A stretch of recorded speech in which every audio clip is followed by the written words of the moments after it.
Good day everyone! My name is Giselle Joy Olancanan, Bachelor of Physical Education 1A of Eastern Visayas State University. For today's instructional video, I will be tackling about acute responses and chronic adaptation to physical activity and exercise. Before I proceed to the question, let us define first what is acute responses.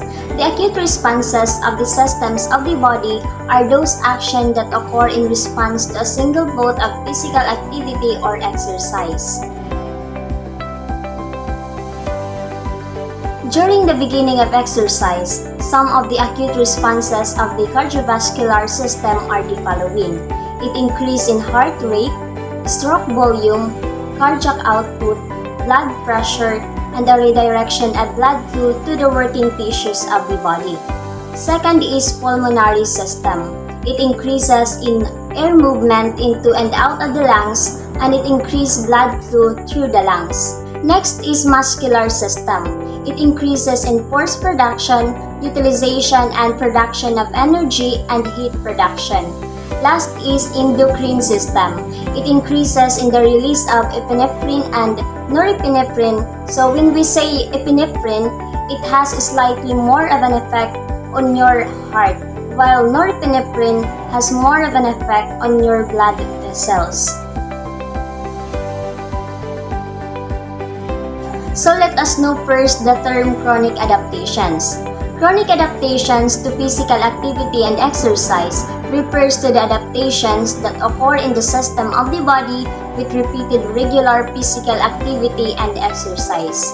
A regular exercise program resulting in chronic adaptation to the cardiovascular system are the following.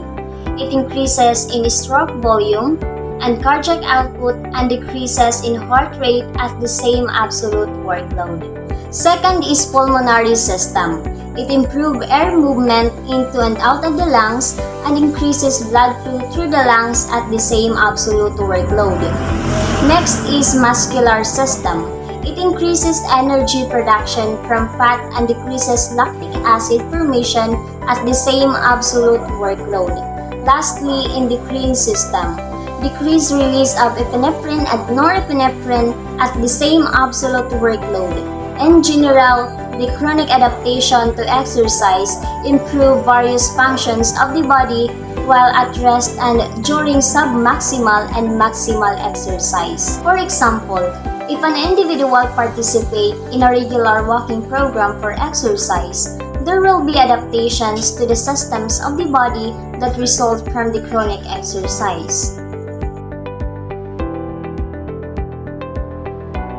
It is important that athletes and coaches need to be knowledgeable about the acute responses and chronic adaptations, as will help them ensure that they instruct or perform the correct durations and intensities of exercise to produce the desired adaptations as well as keeping them safe. For example, when it comes to acute responses, if an athlete's doing a gentle 5-minute warm-up jog before doing an interval training, we expect their heart rate and respiration rate to gradually increase over the 5 minutes period.